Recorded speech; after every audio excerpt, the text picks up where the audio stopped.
All right, welcome everyone. Chris Petri here. We're having so much fun.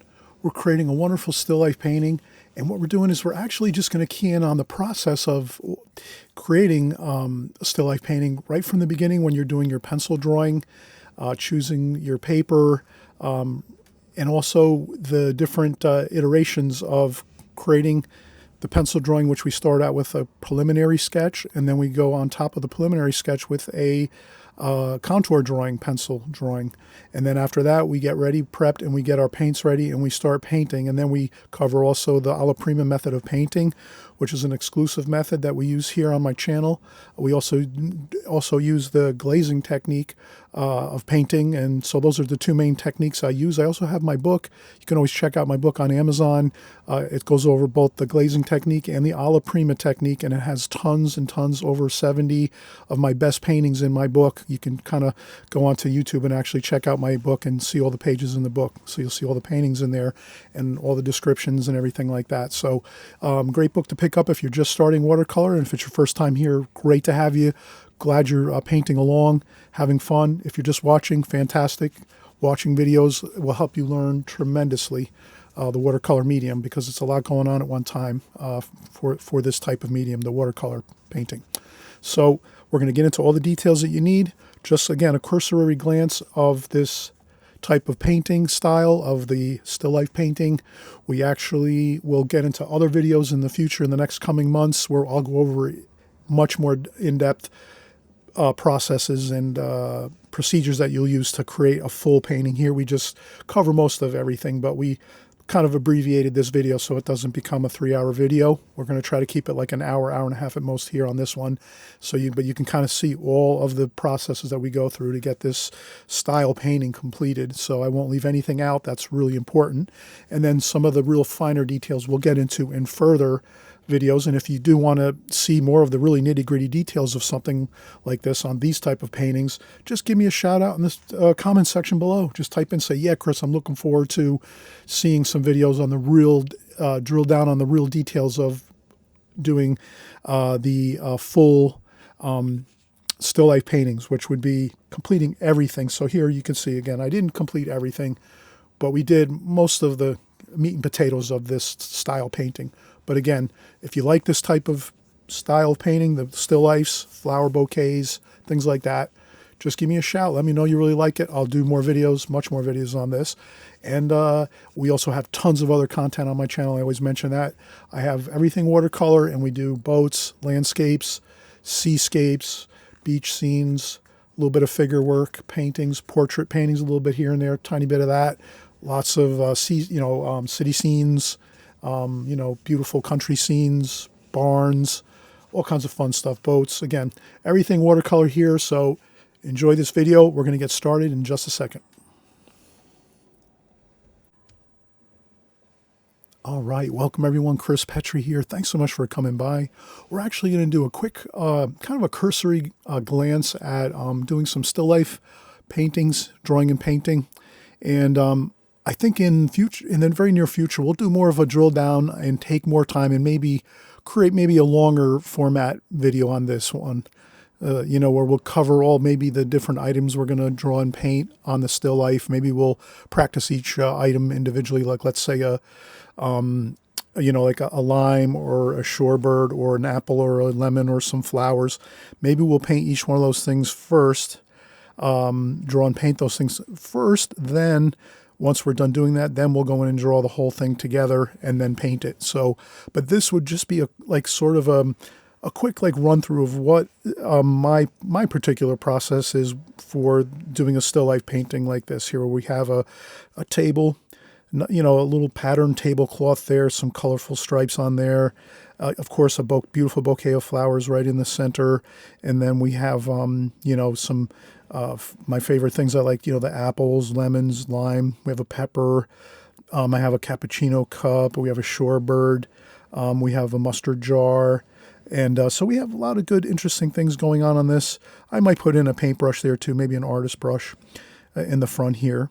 But for the most part, I think this is like what I'll say we'll do in the future, in the very near future, something very similar to this. But for right now, we'll just work with this. And this is actually what you see here on the phone screen, that's directly across from me. So my art table I'm standing at, directly across from me, I have a table set up across from me, and then I have these items here all set up on that, and then I have like a spotlight over the top of it, just shining down light on top of the subject matter. So that would be the first thing, is maybe getting some of those items, or you could do anything you want, just a few items, maybe a bouquet of flowers and a few items, or just a bouquet of flowers is fine. White tablecloth's great, maybe a white background, some foam board if you want to put like a white background to keep things more simple. I'll probably leave this background just as if there was a white wall behind here, or a white tablecloth behind the scene. But for the most part, we're going to keep it simple on this. Again, just going through the whole process from start to finish. So the first thing we do is we get our stuff set up on a table with maybe a white tablecloth, so forth. Once we have that, we'll start out. We'll have, I'll just do a preliminary sketch. So we're going to pretend this is my finished watercolor paper here. And I usually get a start with some pencil lines to just definitely create the border of the painting, so that I know exactly where I'm working within. And then this way I can judge things, like if I know this line is a little bit away from the edge of the photograph, well, that's how I'm going to want to draw it over here. So I would start my line over here. So what I'll do is I'll start from the center, and we'll do what's called the preliminary sketch. So this will be the first step, would be the preliminary sketch, where we're just going to do a light kind of like outline of what the painting is going to look like in a drawing format, in the pencil line format. So here I'm going to look at that and generally say, okay, about center of the painting is the top of the vase. So I can say, all right, about the center of the painting, maybe a little bit over from center, is the top of the vase. So I might just start out with a pencil line there, like this. And then I would just casually, again, we're just doing a light preliminary drawing here. So I'm just going to want to kind of see where everything's going to land. So I see my red rose is right to the very, very top of the picture frame, or the picture frame that I've set up here with the pencil line. So we have that up here, like that. And there's a few more leaf forms there, and then there's another white rosebud there, and another white rose here, maybe there, like that. And so I just, again, casually, lightly sketching it, not really fully getting every detail, just sort of some more leaf forms over here. And so far I look at and I stop for just a minute and say, okay, I look so far and I see, yeah, everything is sort of, shaping up inside this picture frame we created with our pencil line about where it has to be. So now from this point, I would keep going and just, again, continue on with my vase. And then I might come over here, and then I notice, all right, on this might be the bottom of the vase here. I notice the lemons here. Then I might travel over here and just get the apple in here, like that, and come over here. And then I say, all right, here is the mustard jar. And then there's a shadow there, maybe a little shadow I draw in. Cappuccino cup here, like that. Okay, and then over here, the shorebird. So I'll just kind of do a quick oval. And then the shorebird here, I'll make the stem. And again, just quick. I'm not doing I'm going to go over this a second time with our, I'll do a final drawing over the top of this. But this will be just my preliminary to make sure everything's in the right spot. And then we have over here the lime, like this. Okay, that looks pretty good. A little shadow there.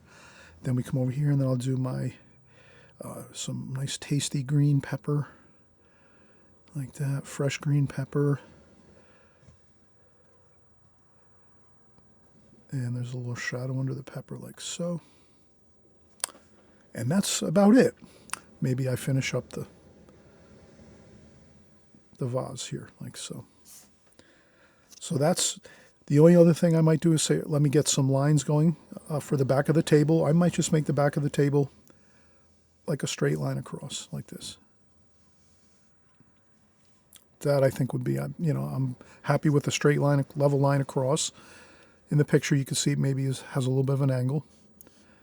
I'll just go with a straight line across for the back of the table again. And then the tablecloth lines, maybe I'll start out with and take this first tablecloth line and say, well, it starts out right at the back of the vase and it comes through about here.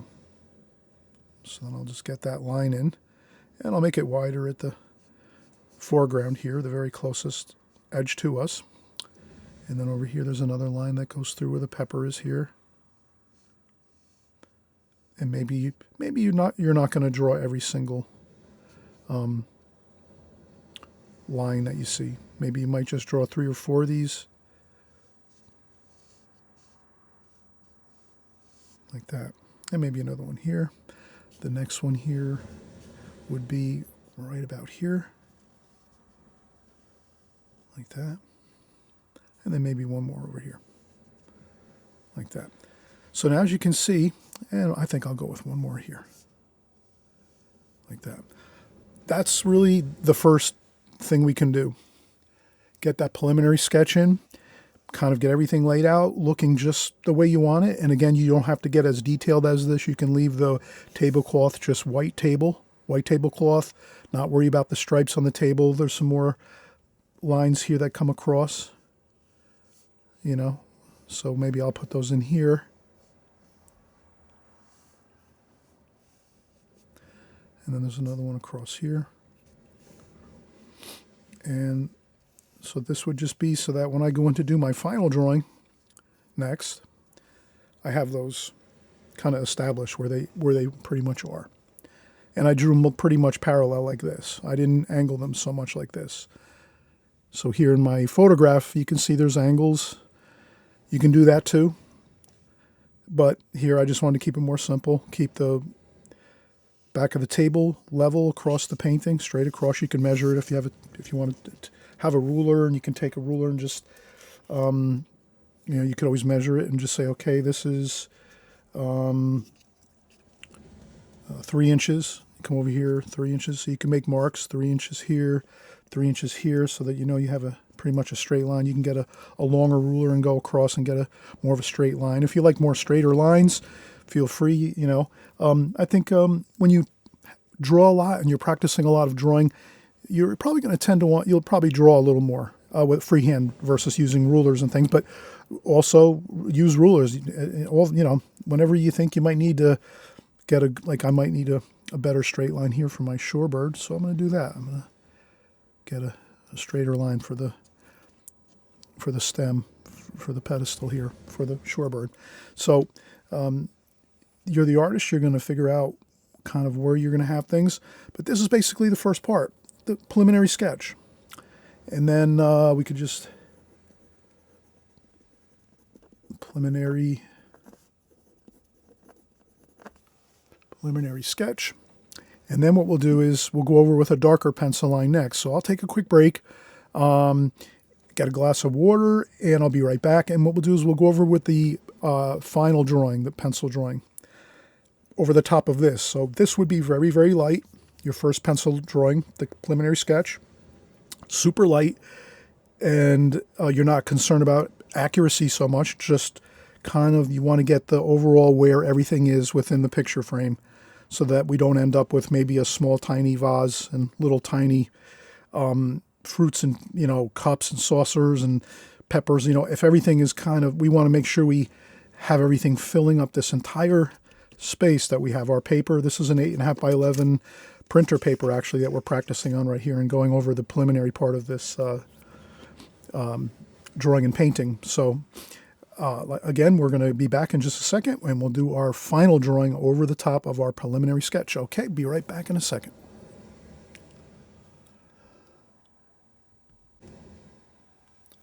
All right, so we're going to pick back up again. We'll do our final drawing now. And let me just say, no worries. If you find that your preliminary sketch looks really good and you're satisfied with that, you can certainly start painting at this point and work right on top of your preliminary sketch. And that's if you've created it on watercolor paper, of course. I am using, again, printer paper just because, you know, we're going to kind of, I already have my final drawing. I did a preliminary sketch and a final drawing on top of some watercolor paper underneath this. But I just wanted to kind of start out the whole process by kind of just, you know, going over it in a more, you know, in a real, I guess, slow detailed format of showing each of the steps as we go. So now the next thing is, assuming this is very, very light sketches, extremely light pencil sketches for your preliminary sketch, just so you get everything correct in the spots you need for the most part, then you might be going over with your drawing. So your regular pencil line drawing. And then I would just refer again to my photograph here. And I'll start here where we started before with the vase. And now, since we already have everything in the right spot for the most part, you can make changes as you go now to when you're doing your final drawing. But if you see everything shaping up and looking good, there's no reason why you can't you're just like tracing what you've created.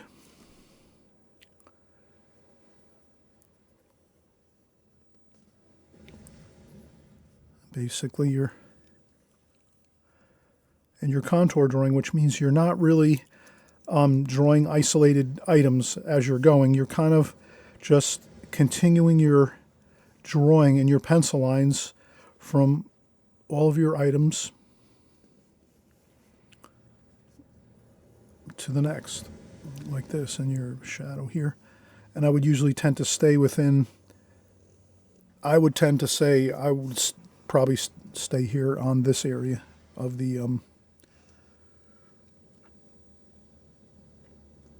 drawing the flowers first. I would do the bouquet of flowers first. And I might not do as much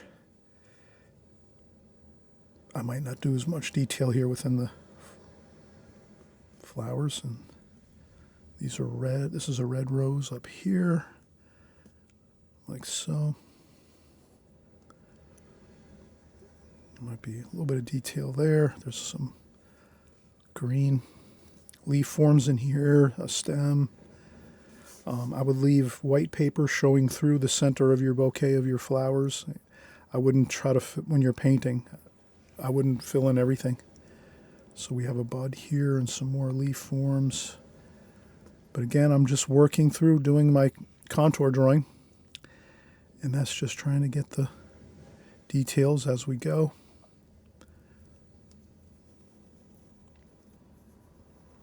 I get the stem there. There's another stem here. Okay. And that's how I keep moving through. And then we have some more leaf forms here.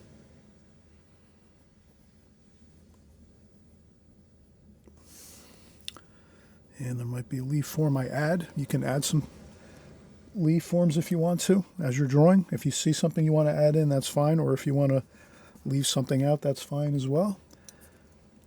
That's the freedom of working with the preliminary sketch and contour drawing as you're going. Your preliminary sketch is that rough idea of everything, and then this is your more final work that you're going to do with your pencil lines. And then I continue here.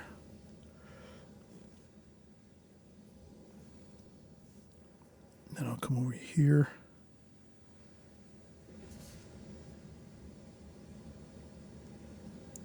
And this works out good that I use my ruler. So now when I do my final drawing, I've done that ruler with the pencil line.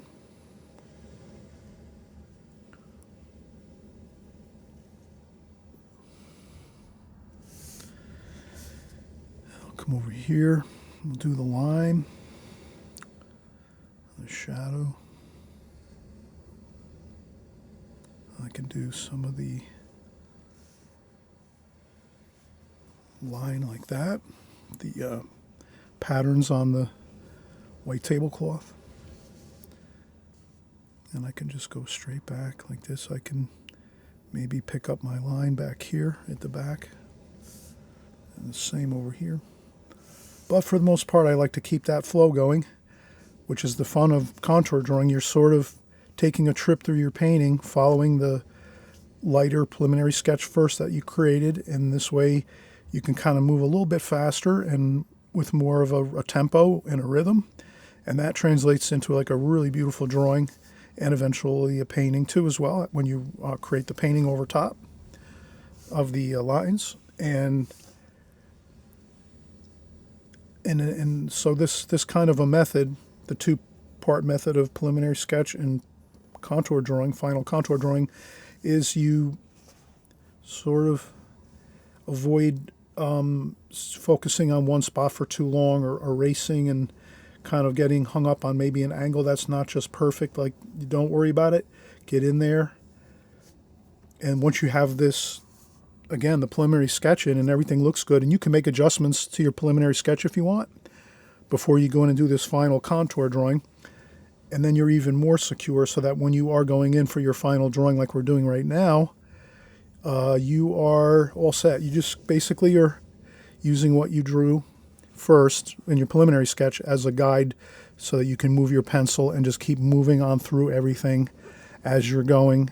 And again, you're not getting kind of that issue where maybe we're like trying to like work too much on one item and say, oh, that doesn't look right, it's not round enough, or I made it too big or too small, and then it's like erasing and then erasing again and going over it again, and then thinking, oh, I didn't do it right that time, so next thing you know, we have like a lot of pencil erasing and focusing in on one item. This keeps you from doing that using the preliminary sketch. And again, contour drawing will keep you from getting too focused on one part of your drawing, and you kind of like free flow through the drawing. And it's not as important to get everything perfect when you're drawing, but just to have the fun of flowing through your drawing with the pencil lines and just connecting up everything that you've created first. So if you are going to make some corrections and get things more perfect, is whatever way you would like to see it, that would be in your preliminary sketch when you have just very, very super light lines, because then it's easier to erase and lift up and make adjustments. All right, so we've got it. That's pretty much the whole enchilada of putting together your pencil drawing for your watercolor painting for this still life. We covered everything up to this point. The next point will be going in and doing some painting. We'll have fun with that next. And what I'll do is I'll just lift this off, and we'll work on our watercolor paper, which I have set up and taped down to my board. And it's a little bit larger, so I'll zoom out a little bit. But we'll get to that in just a second. Again, I'll take another quick break, and we'll be right back. All right, so now we're going to get set up to do our work on our watercolor paper. I'll move the phone out for a second here. And we'll peel off our printer paper that we did our sketch on. All right, so this is the larger watercolor paper. This is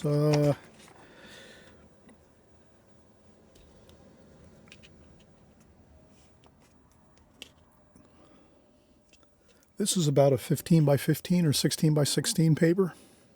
I'll see if I can zoom back. There we go. All right, good. All right, so we zoom back. So this is the watercolor paper, Fabriano, extra white, rough paper. And we'll get our phone back on cam here.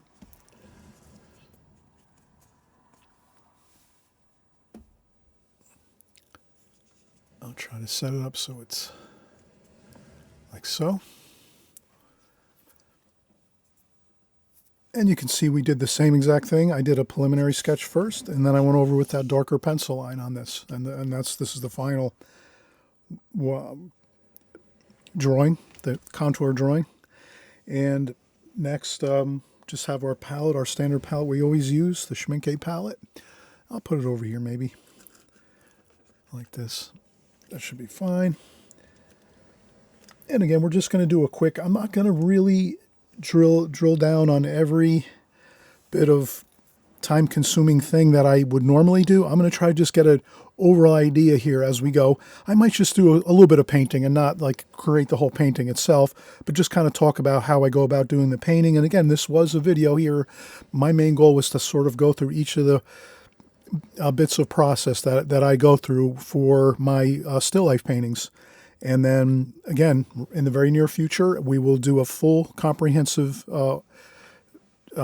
tutorial on the still life painting that we're doing here with flowers. Okay, so I'll probably...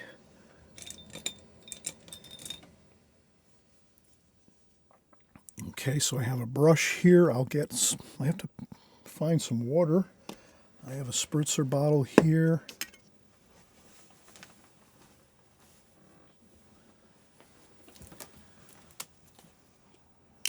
I'll use some bottled water for my water. And I use I keep my water container to the right, but this is like a really nice rubberized water container. I keep to the right over here. It's off camera. And so I have that set up. I have paper towels. I usually trim some paper towels down to just clean off my palette every once in a while. If I have too much paint on there and too many colors going on, too many mixes of colors, I'll take some paper towel and clean the palette. I have tissues. I always keep tissues on hand. I use these. I hold this in my hand while I'm painting. And usually I rinse off my brush. And after I rinse off my brush in the water container, I usually might tap just a little bit of water off my brush onto a tissue. You can also set up a sponge next to your water container. And you've been, most of you probably that are watching, are regular viewers of my channel. So this is kind of maybe just a little bit of extra things you're kind of hearing me talk about, just because I know there's some newer people coming in. And so we'll try to mix in everything for everybody. But as everyone knows too, if you've been on my channel for quite a while, thanks for continuing to come by and work with me and work with all of us here. I try to drill down on all the details all the time, so that I'm kind of always mentioning them, and this way everyone kind of will incorporate, whatever so you're the artist, whatever you feel you want to incorporate into your regimen for your painting, then you'll do that. Some things you might like to do, some things you might not do, but I always will try to mention what I do, and this way you'll just have that, in your mind, that you're kind of knowing on my side of things what I'm doing here. And so again, we have the spritzer bottle to just, if the paints get a little dry, you just do a couple little quick spritzes of water. And that's pretty much the setup, the colors. I have really lots of videos. And if you're here for the first time, by the way, welcome. It's great to have you. I'm so happy that you're stopping by and maybe looking at watercolor for the first time, enjoying the visual enjoyment of it all, and then also too thinking about maybe picking up some brushes and some paints and some paper and pencil and starting to do a little bit of work yourself. It's really fun. It's a great medium. It's lots of fun, excitement. You can bring it anywhere you want to go, working in your house, traveling, vacations, weekend getaways, wherever you want to paint. You can go out in the backyard. You can go to the park. You can basically take watercolor wherever you want to go. It's very light. You can transport everything real easily. You can shrink down just bring little small sketchbooks with a smaller palette than this and just have some real great fun. So we'll get into other videos like that too, where we go out and do some plein air painting too. But let's get a start here. So I'll usually start in the bokeh area, and I'll start with the darks, because usually that's my kind of go-to method is doing the alla prima method. Alla prima method means basically just starting in one place, painting, and then working through the whole painting at one time. And when I do that, I also start with the darker tones, the darker paint. So I'm going to do some darks first to get started. And I might do a shadow of the rim of the mason jar here. I rinse off my brush, and maybe I'll pick up some olive green. So these are different greens I use. This is sap green, olive green, chromium of oxide, which is a really nice green, and also viridian. So we have lots of fun greens here to work into our painting. We can add some yellow, make more of a lighter green.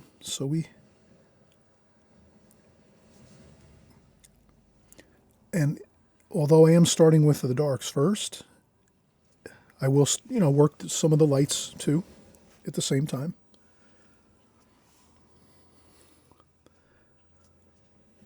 You can make brush strokes that indicate like forms and shapes and lines on your leaf forms if you want.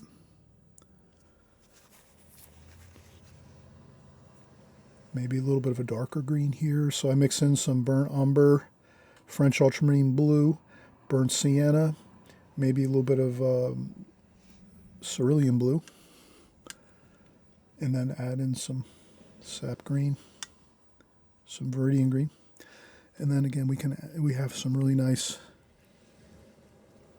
darks there, and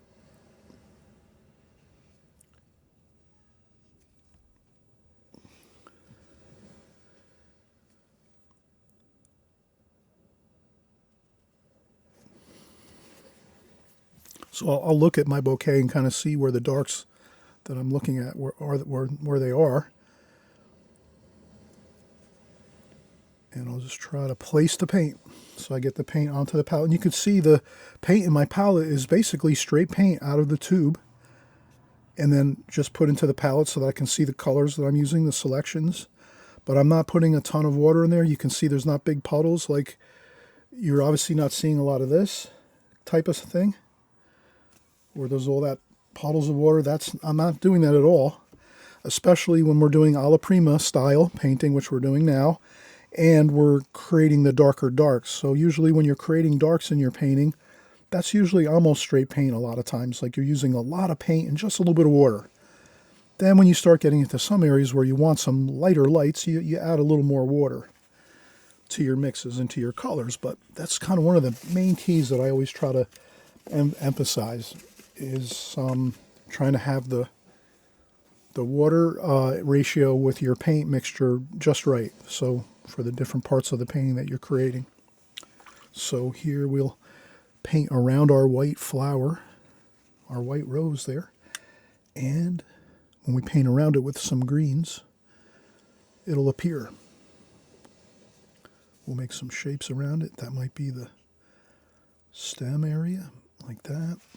There might be a little bit of a darker bit of stem there, and then here it gets a little bit lighter. And we have the stem there, like so. Okay, again, working the darker tones that you can see in here, tonal values, the darker tonal values within the bouquet. And I'll continue to look in here and see some sap green.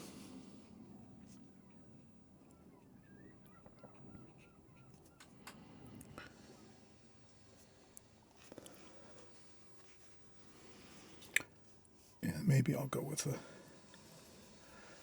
here I might go with a little more water.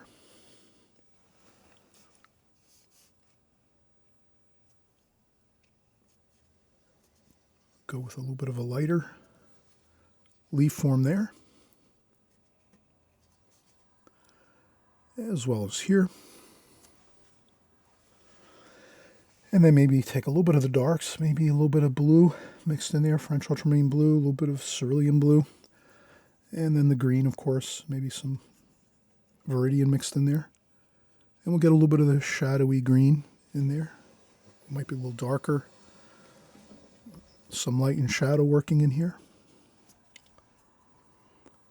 Then maybe we have some stems here, like that. Maybe we go with a couple splashes here and there, just to give a little bit of something happening besides the leaves, and stems will have a little splash or two. And then maybe we'll pick up some of that yellow, cadmium yellow lemon, mixed with some green. And we have a bit of a light, bright green over here. And we'll do a little more of that up here too. So I'll try to start to think about, if I'm adding this like brighter green here, it's on the painting now, on the paper. Let me get some more of that here and there, right? We don't want to add just one color in one spot and not repeat it. You always want to repeat your colors. So if you mix a really like a nice, lovely light green like this, like a lively green, definitely find a couple spots, add it in there. Even if it's just an indication of a couple leaf forms or something like that, just do it. Get it in there so you know you have it. And I will do the same thing here. Start to put a little bit of that color in the vase, like that.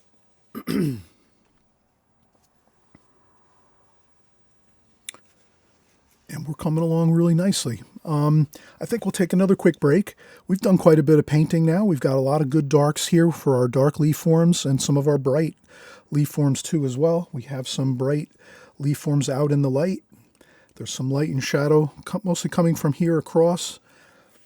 But the light's kind of mysterious in this. It breaks through and shines through the different undulations of the flowers in the vase. So you get some light highlights of bright light on the leaf forms on the right side of the vase over here, as well as in the center of the vase. And then, of course, over here, we're going to see lots of light in the tops of these flowers here. So we have some nice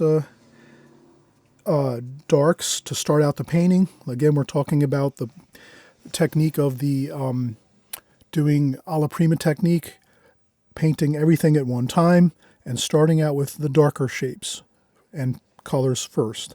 And of course, starting in the most predominant area of interest, which is the vase of flowers for the most part, here. And then we'll start in this section, and then we'll work our way out throughout the rest of the painting. But we'll move at a quicker pace, again, just to save on a little bit of time. So just so you're kind of seeing the overall, again, process, kind of a condensed version of a process we'll do in the future too, as well. We'll get more details in the future for doing a painting of this, type, the still life painting. So let's take a quick break. We'll come back and we'll kind of just work through some of the flowers up here, the beautiful white and red roses here. And then we'll also work down into this section here. Okay, we'll be right back.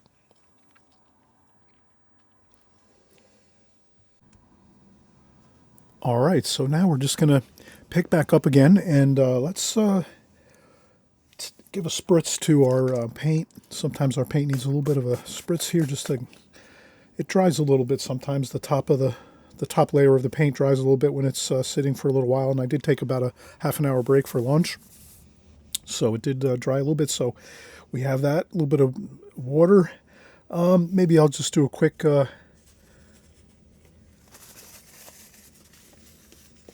cleanup here on the palette.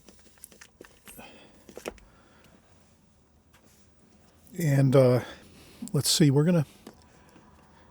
maybe we'll work in a couple of the flowers here. Yeah, we'll get that started. So what I'll do is we'll take some cerulean blue.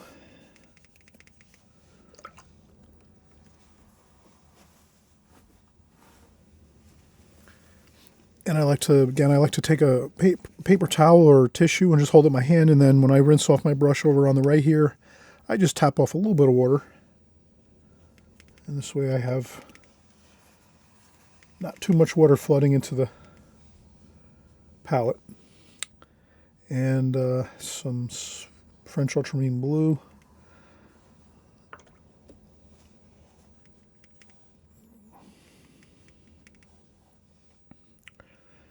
And a little bit of green, sap green. So just mix up a little bit of some cool colors, basically. Cool. Green is cool. I consider green, blue, cool. My cool colors. And then what I'll do is a little more cerulean blue. And what I'll do is I'll negative shape paint, which is painting around an object to have the object appear. So I'm going to paint around the petals of this white rose right here. A little bit there. Maybe a little bit here. I just move my brush around. I use the Charles Reed Skoda brushes, travel brushes. This is size number 10, and they come in like a 3-pack. So these are just great brushes, all around phenomenal brushes. They last so long. I've had these for like 5 years, and they still have just excellent quality. So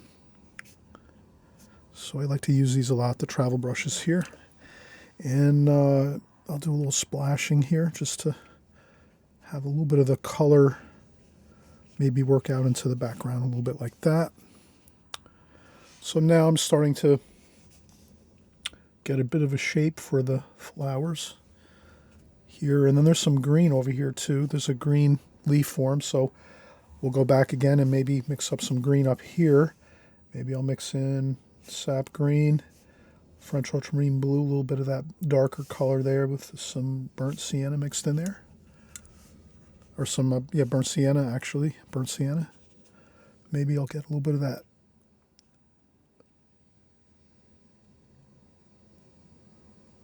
I'll get a little bit of that green there. Again, for the shape of that white rose, like that. And then maybe some sap green here and a little bit of cadmium lemon yellow. I'll lighten it up here a little bit. Basically you can see I'm just placing the paint with my brush, and the paint is not flooding with tons of water. I'm kind of using very minimal bits of water. There are times when I'll use more water. Again, that's one of the keys to watercolor, is definitely adjusting your water amounts in your brush according to what you need on your paper. So like right now, I rinse off my brush. Maybe I want a little more water, so now I have a little bit of a puddle of water here with my cerulean blue, and then a little bit of the green, and I can do a couple splashes like that, because you need more water to do splashing, so that's when I would use a little extra water for that particular bit of wash where I do a bit of splashing. Then I can go in and maybe just lift up out of my palette that very large amount of water. And this way I don't have too much water starting to build up in the palette. So I try to be really aware of the water amount that's in my palette and on my brush. And there we go. We have it. We have it. Really some nice color and shapes developing here. We can take some blue, maybe even a little bit of raw sienna. We'll put in some raw sienna right now and cerulean blue to make a bit of a shadow color, a little more blue than the raw sienna, the gold color. And we'll do some shadowing for the rose on this side. So maybe even a little touch of red, carmine. This is actually alizarin crimson. So I could take a tiny bit of alizarin crimson and cerulean blue and even a little bit of the raw sienna and make sort of a grayish shadow color, but I wouldn't use like a Payne's gray or an ivory black to make a shadow color, like a grayish shadow color. I would mix the blue and the red and the gold to get a nice variation of a shadow. And then you can, once you have that shadow in like that, you can make it a little darker by adding a little more paint and water to that. Then you can also rinse off your brush, dry off the water off the brush. Once you rinse off the brush, you dry off some of the water so it's a clean brush. You rinse it off. Now you dried it a little bit onto a paper towel or tissue. Then you can take the brush and you can sort of smooth out that last little bit of wash around the edge there to sort of smooth out that shadow color so that it just doesn't look like a spot of paint dropped onto the paper. You smooth out that shadow so that it kind of fades into the white flowers over here. So you get that kind of nice diffused shadow that kind of just blends in. And then there's some more darker bits of shadow here I can see. So you can add in more shadow as you need to. We look carefully at the flower in the photograph, and there's some more shadow here. And again, my shadow color, I think it's going to be cerulean blue, raw sienna, and a little bit of the alizarin crimson.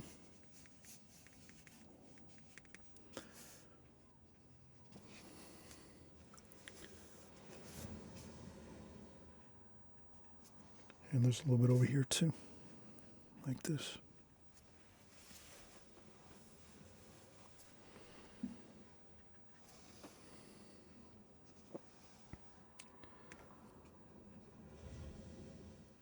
And a little more shadow there. So I think that's good. I don't want to go too overboard with too much shadow there, just enough. And then up here, let's go with our red rose. We're going to go with more of the alizarin crimson. And once we're done with the alizarin crimson and a little bit of the cadmium red, What we will key in on is a concept I mentioned a little bit earlier, but we'll mention it again in just a second. Let's start our rose though first here. We'll get a really nice, maybe a darker, so we'll have the alizarin crimson up top. I'll put some of the cadmium red on the bottom area here. So now I have the two reds. Then I'll maybe just work a little bit of some blue, French ultramarine blue, and some alizarin crimson to make it a purplish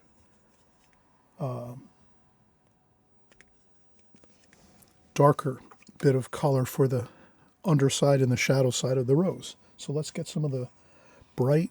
We'll just go with the whole flower first. So we'll just take our brush. We'll maybe mix a little more paint.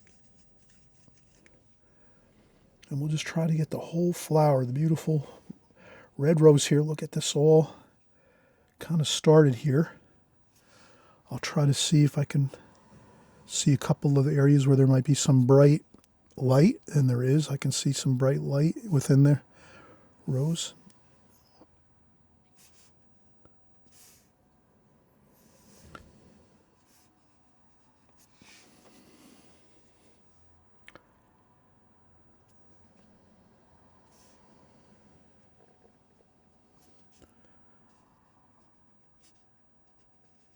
Like that. Then I'll rinse off the brush. I'll take some of that purplish French ultramarine blue mixed with some of the alizarin crimson to get like a purple. And we'll just make a darker bit of shadow on the underside of the rose here. So that gives us that nice darker shadow underneath, as you can see there in the photograph. Like that. There's also a little bit of that darker shadow there. And then what we can do is let that kind of, best thing is to let this kind of dry just a little bit before we maybe blend some of the colors in.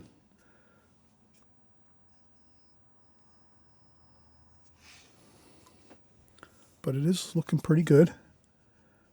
I might do that. I might blend them in now.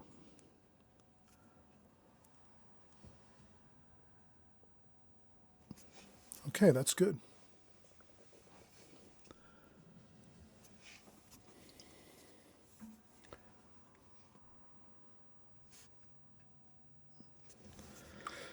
Then I'll get a little bit of the green, sap green.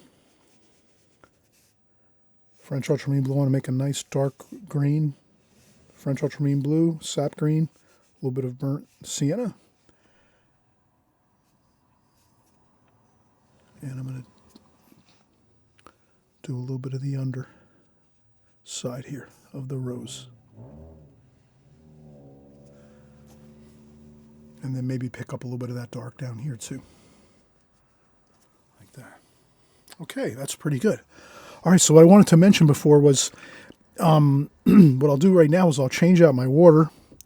That's very important. You want to change your water when you're doing a lot of colors like this, like you're using a lot of paint and a lot of very strong, vibrant colors. Your watercolor, your water container is going to get really, the water in there is going to get kind of muddy, and you want to make sure you keep your water container water clear as best you can. So, okay, we're going to leave that as it is.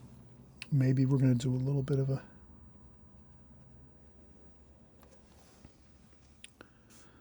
like that. Okay, and there we go. And then there might be another little bit of like that.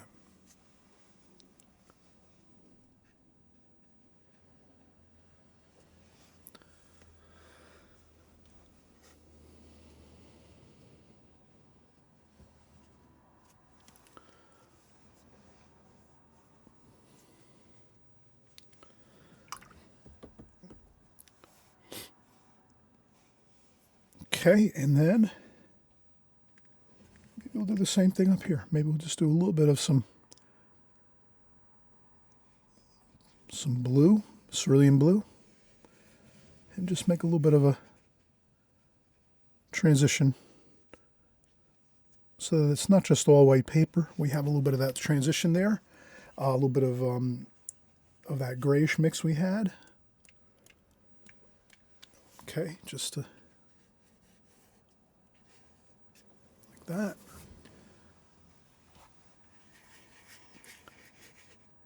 Some creative swirling effects, you know. That's all, just a little bit, not too much of any one thing. If something starts to, if you have any problems with paint starting to bleed out or something like that into the other portions of your painting, you can just grab your tissue quick. You always have a tissue on hand when you're working, a little box of tissues with you or a paper towel. You just take it quick and lift it up and blot it just like that quickly. If you have anything else you might have added too much paint or something, you can lift it up like that. If you oversplashed with too many splashes, you can lift up your splashes as you're going quickly as you're working. But that is looking pretty good, I think, so far. A little more green here.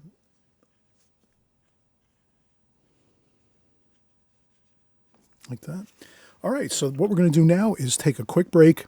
We'll come back, and again, we'll talk about that idea before of mixing your paints all the way around your painting and not just having blotches of colors and then no other colors mixing around your painting that are of the same color. So you want to kind of harmonize your colors as you're working on your painting. No matter where you're working in your painting, you're always thinking, have I added some of the colors that we've used in this section of the painting? Have I added those colors down here or in other areas so that it's like a harmony of colors and not just like one bit of color and not reusing it other parts of the painting. So we'll discuss that next. Let's take a quick break. We're doing a lot of work here, and this is again an abbreviated version. We're going to do a long form video, maybe a couple hours, maybe a two-hour video.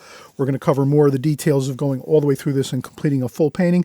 We'll do a few more details on this painting. We'll call it a day, just so we get the idea of like how we're working here on our still lifes. Okay, all right. So give me a second. I'll be right back.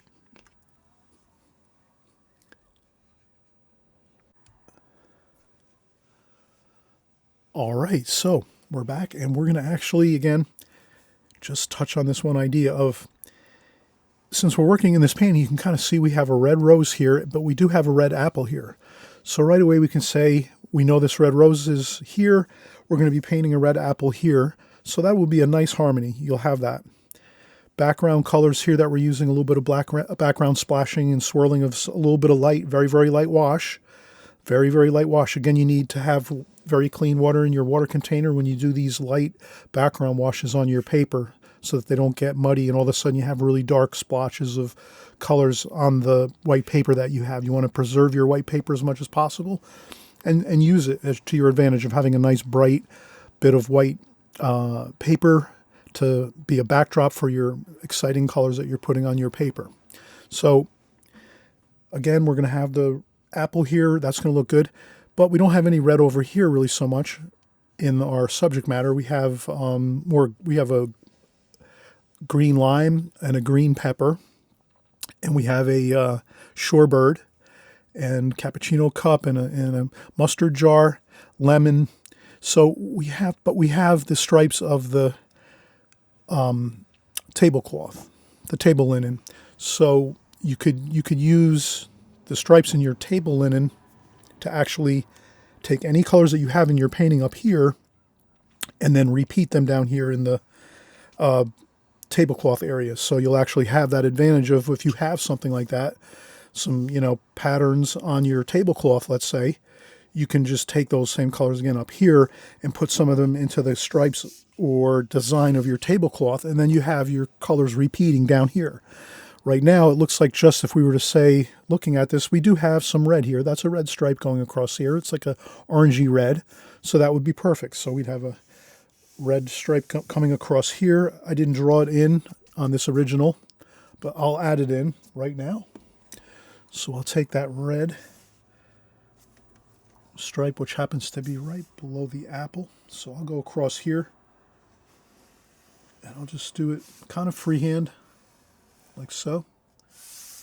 I'll come across here like so, And this is where it doesn't have to be perfect. It's a tablecloth. It's got some, it's not perfect. So that's good. All right, so we have a little bit of that, and we have another stripe back here. Let's do another stripe back here just to draw it in. And this is a little smaller of a stripe because it's further back. So we notice that as things go into the background, they're going to get a little bit smaller. They're going to diminish in size. So I'll finish this here, the stripe back here. So again, these stripes in the tablecloth will give you an extra advantage in working more of your colors all the way around your painting so that everything is harmonizing, all the colors. All right, so now we'll have that for our going forward. We'll maybe do a little more, again, negative shade painting. Those of you that are brand new, that's a new term. You'll just kind of remember that you're painting around a subject, and actually, as you paint around a subject, some subject matter, it appears by painting around it. So I'm painting around the flower up top here. Kind of working that little bit of a shadow color that's on the back of the wall. Like that. And voila, we have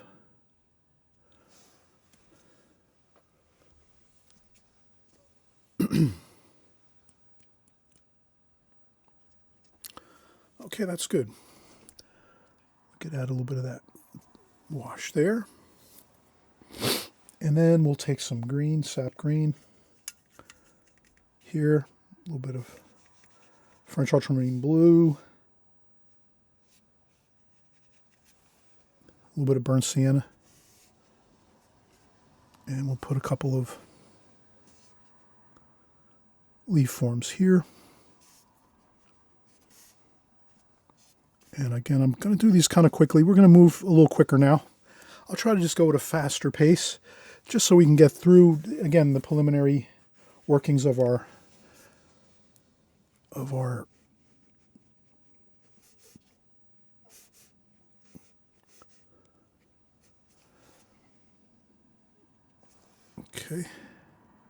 still life painting.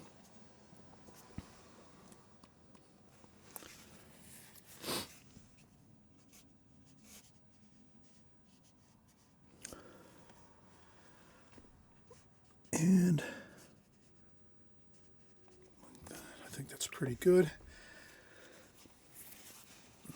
Maybe a little bit of shadow, a little bit of raw sienna and cerulean blue, and a touch of alizarin crimson, and maybe just a little bit of shadowing, like that. Looks like that needs a little bit of coolness, a little more blue. A little more red too, needs a little more red. Like that. That's our shadows, and then I rinse off my brush, dry off the water off the brush with a tissue, and then I can just sort of lift off that paint and just blend it in like that, just so it has a little bit of a shadow there. Like that. Okay, good. Now we will work some of our darker stems, sap green, burnt sienna, burnt umber, French ultramarine blue, predominantly sap green. Okay, and I'll just do some dark like that. Then I'll take some blue, cerulean blue, with some sap green here, and I'll make a few lighter stems so that they're not really all dark. Maybe some of them are lighter, like that. I'll take some more cerulean blue, and I might just make a little bit of a feeling of glass here, like a glass jar.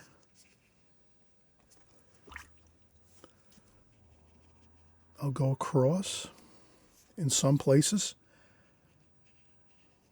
I'll go down here like so. Glass jars are a little bit opaque, mostly. I'll take the shadows underneath the ribs of the top of the mason jar. This is a mason jar actually. So I'll put some blue underneath the rim and the actual threads of the glass jar.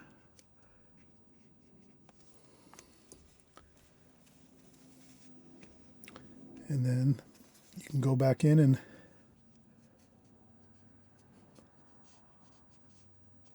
just add a couple of darks if you want, like so. But I think that's pretty good. A little bit of blue. Maybe we'll add just in a little bit of the mustard jar. There's some beautiful ornamentation on the jar.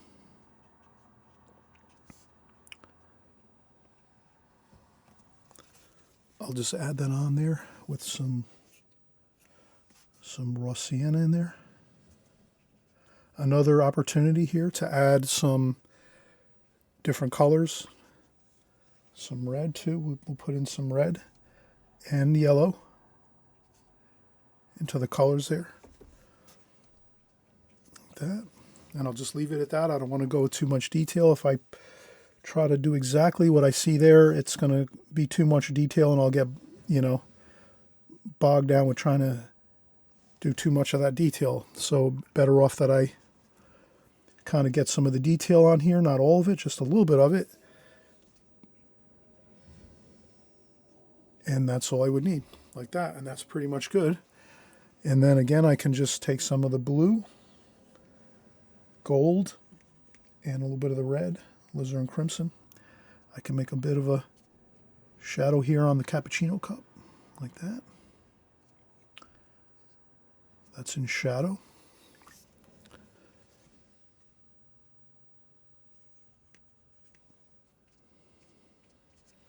I added a little bit more alizarin crimson in there. And then I go right around here for the shadowing of that. That's fine. And there's a decent shadow there in the top of the cappuccino cup. So I will put a shadow in the top of the cappuccino cup. It looks like it's a little darker. So I'll add a little more paint. Like that. Toward the bottom.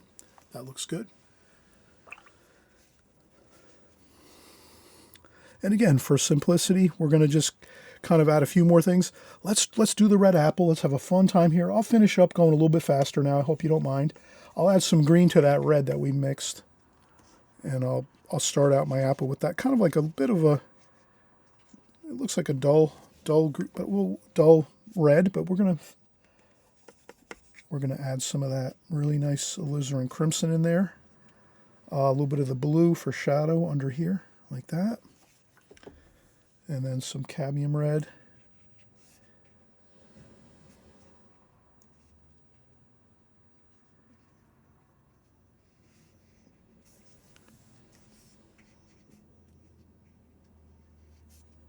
I'll leave a bit of a highlight on the apple here, like that. Maybe another bit here.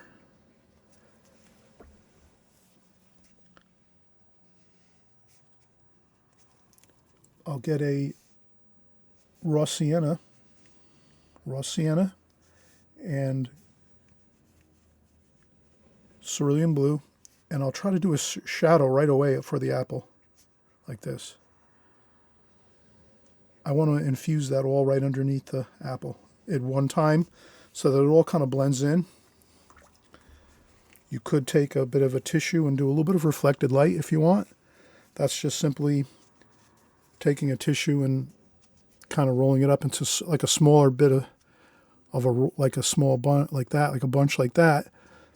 You could even start, I would even start with a new tissue. Let me see if I have.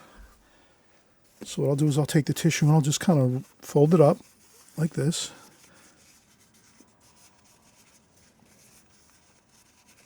Like that. And then you could take it and just kind of fold it up into like a small section like that. Like that. And then you could just go in and just do a little bit of, you could touch it a few times just for some reflected light. Sometimes light bounces off the tablecloth up onto the apple on the underside, so that's fine. You can do it that way. That's a good way to do it, especially as long as you do it right away when you're painting. You don't want to wait too long to do that. Okay, then now this is the core of the apple, so we'll do a little bit of green and burnt sienna maybe. Burnt umber. Maybe I'll just do a little bit of a dark there. A little bit of some blue. So I add some blue, burnt sienna, just to get a little bit of a dark there, maybe some more red in there. Just so we have that bit of the core of the apple there.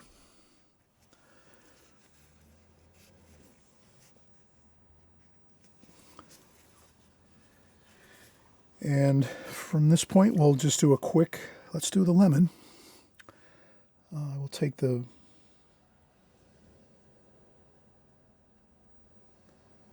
cadmium yellow lemon and just get a whole bunch of it right on the brush. Just a damp brush, and I dip it right in straight into the paint, and I just do the whole lemon like so. I'll leave a bit of light on the lemon right there, like a highlight, and I'll just come right around.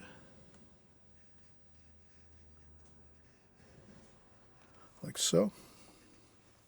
Then I'll get some of the cadmium yellow, which is more of an orangey yellow, a warmer yellow. Maybe I'll put that here, going through the center area of the lemon. All at the same time and all kind of quickly. We don't want to wait too long to infuse other colors into a wash. We want to kind of get that done quickly. And then a little bit of cerulean blue. And just a little bit of a shadow there like that. And then I dampen my brush. Maybe to lighten that up a little bit. It was maybe a little bit too dark. Then we go with, again, the same thing, raw sienna and cerulean blue. Maybe a little bit of red. And we try to get the shadow all at the same time, just like that. For the lemon. So the lemon, same thing as the apple. We try to infuse the shadow underneath right away as we're painting it.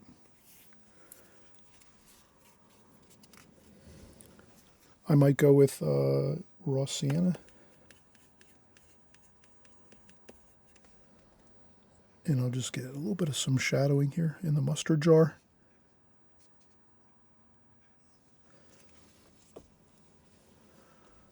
Damp brush.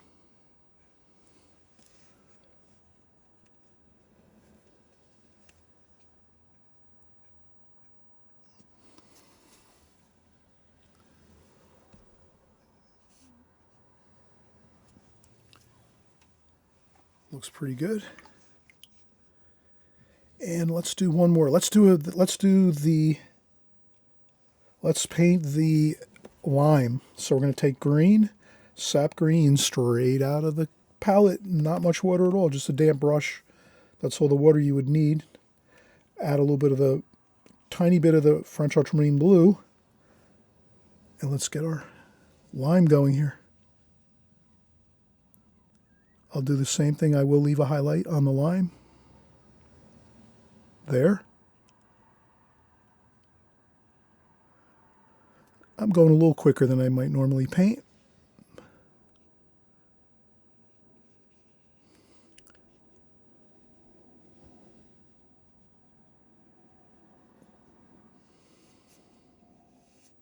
Okay. And for shadow, maybe some French ultramarine blue, raw sienna, a little bit of red.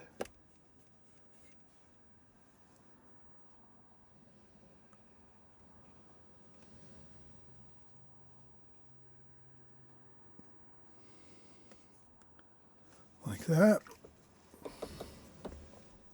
I pick pick up a little bit of this with some blue, maybe some cerulean blue.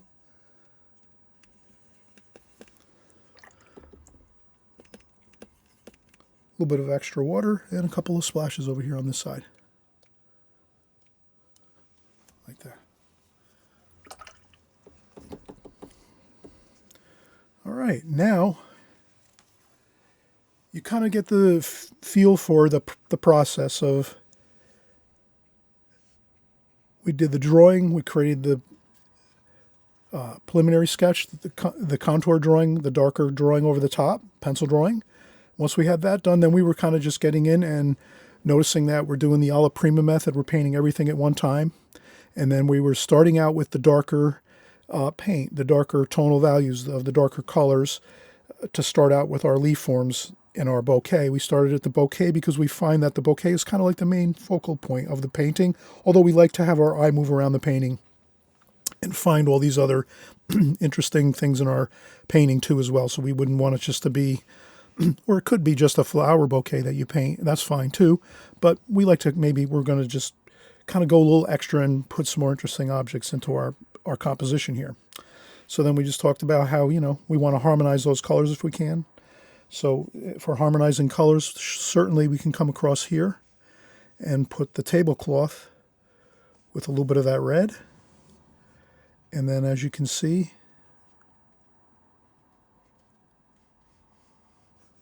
if we do that, we mix in a little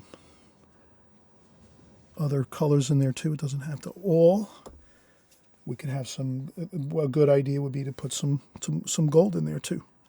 That would tie in the yellow lemon with a little bit of lemon yellow in the stripe there. So you can add some different colors like that, but mostly red. This would be the red stripe. So, and you can add more red in there.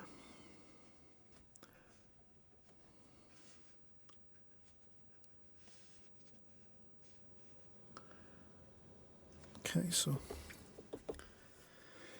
and then we could add the green pepper.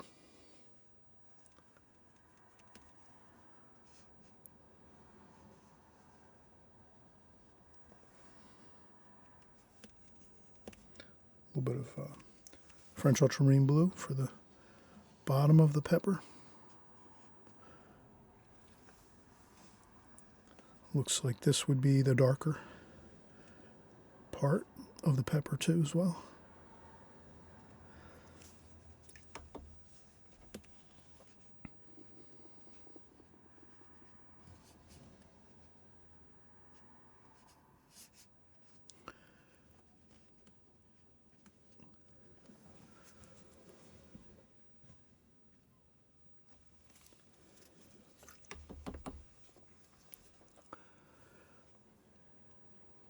And a little bit of shadow on the pepper.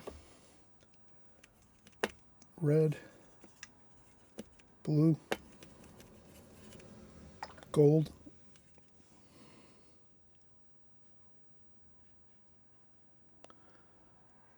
Bit of a shadow there for the pepper.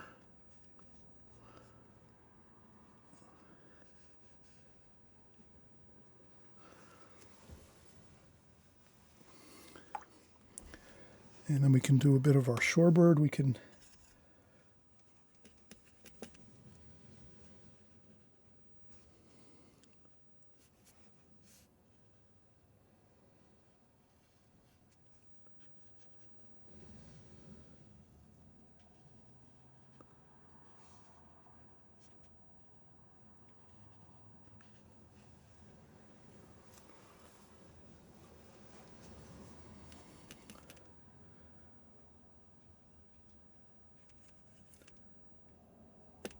So we'll make a little bit of a stand here for the, and again, I'm using all the same colors. I'm not trying to add any new colors that we haven't used before. So that's kind of the key. Once you start with maybe 6 or 8 colors, you would try to kind of stick with those same colors. And then we'll finish up by doing our Okay.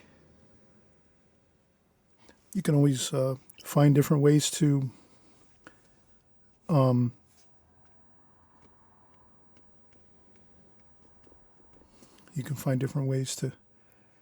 maybe if you want to paint this line a little straighter on the shorebird, you could always put a small piece of tape on there to get a straighter line if you wanted to, or you can touch it up now. I can touch this up with white paint later to tighten, touch up that straight line a little bit if I needed to, if I wanted to sort of make it a little more defined. And then maybe a little bit of blue just to there, and then maybe a touch of blue like we were talking about before, maybe a bit of color there.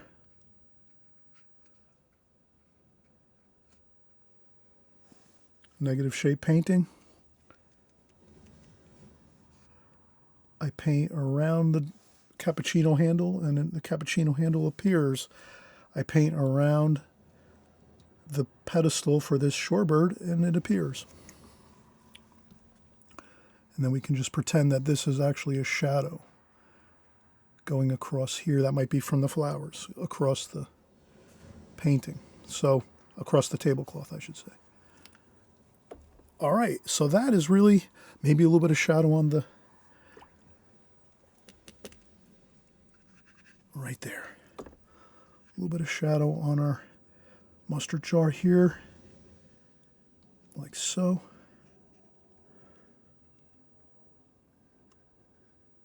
Like that, and that needs a shadow too. Burnt raw sienna, cerulean blue, a little bit of red.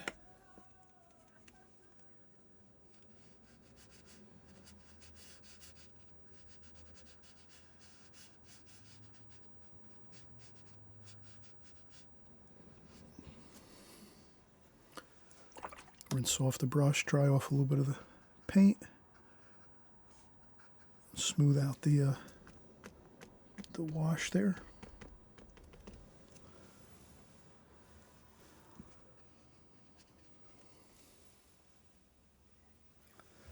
Okay, and then this is kind of drying already here. I'll tell you what, we'll do one more break just to let whatever's here right now dry a little bit, and then we'll finish up because I think I want to wait for a few of these areas to dry before I go in and do those final little bit of touch-ups. And again, we're not doing the whole entire painting. If we were doing the whole entire painting, obviously I would finish up all the stripes of the tablecloth, and I would do maybe some more work to some of the other items here that we have, and maybe even some more work to the flowers. But for right now, we just wanted to cover the basics of it, of how we're getting through this whole entire composition, our still life composition. And then again, we're going to come back in a month or so, or a little while later, in the next couple months or so, and we'll go over a real detailed video where we're going to cover maybe 2 hours of everything again, just like this, but we're going to do the whole entire painting from start to finish, every detail, the whole 9 yards. Okay. But for right now, I'll let this dry a little bit, and then we'll come right back and just finish up the few last things we'd want to finish up for this video. Okay. So we'll be right back in a few. All right, so let's start wrapping everything up here for this video anyway, and it's really great. I'm glad you joined along here. We had a lot of fun. We're painting flower painting, still life, lots of interesting colors, shapes, all different kinds of subject matter, flowers and birds and fruit and vegetables and cups, and we just had a lot of fun.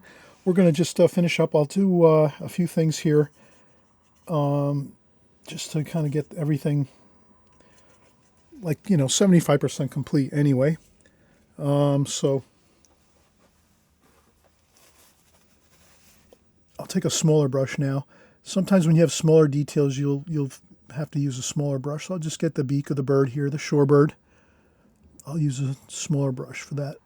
And maybe the eye too. We'll just do a smaller brush for that.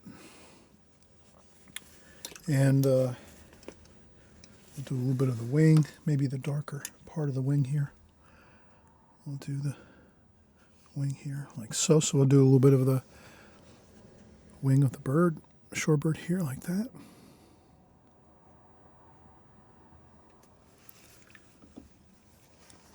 And it's got a little bit of a blend that in a little bit.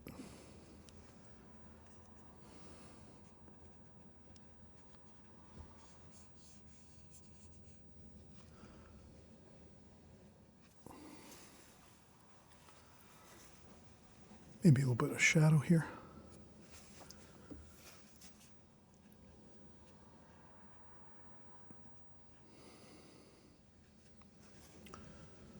Might be a little bit of a shadow here, so I'll just put a little bit there.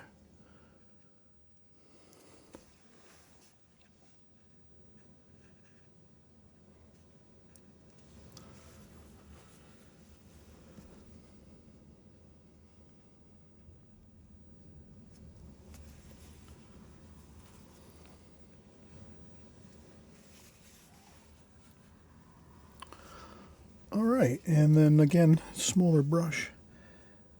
Maybe just to have a little bit of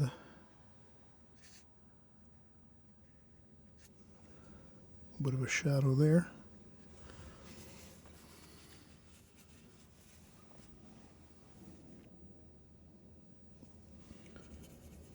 Maybe a little bit of blue in that shadow there.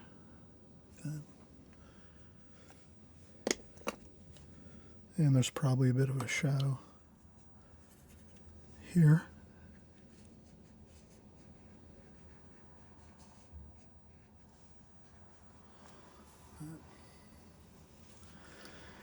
And I think that looks pretty good.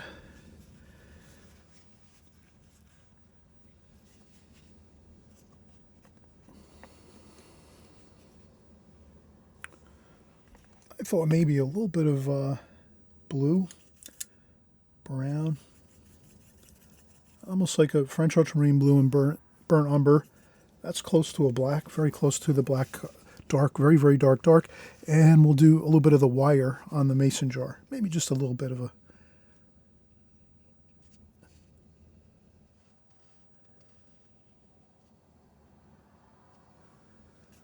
like this, just maybe a little.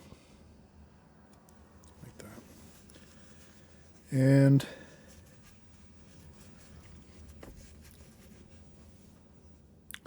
I thought, yeah, we would do a little bit of white. So usually I'll use titanium white in a tube, just straight titanium white in a tube. And I add a little bit of yellow ochre or raw sienna.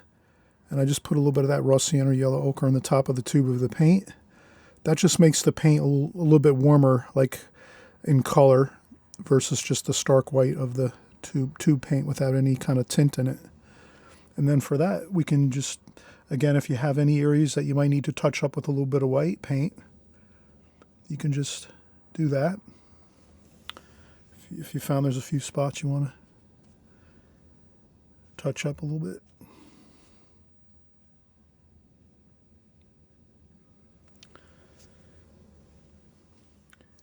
And I think that's pretty good.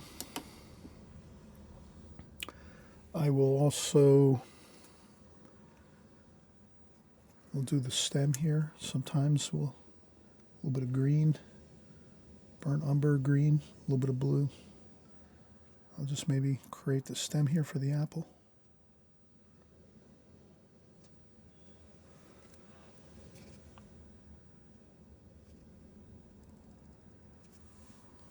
Like that.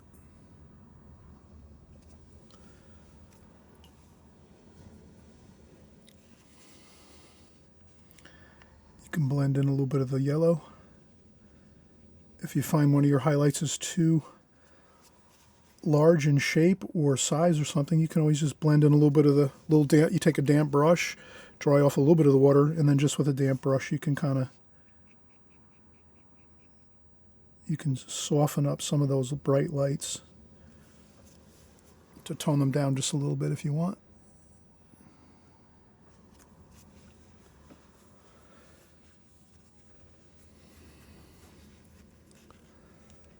And maybe there's a little shadow over here, so a little bit of blue. Maybe I'll just do one here.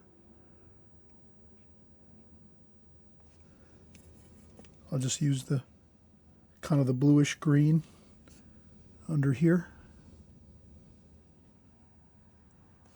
as a shadow, like that. little bit of this darker dark, maybe.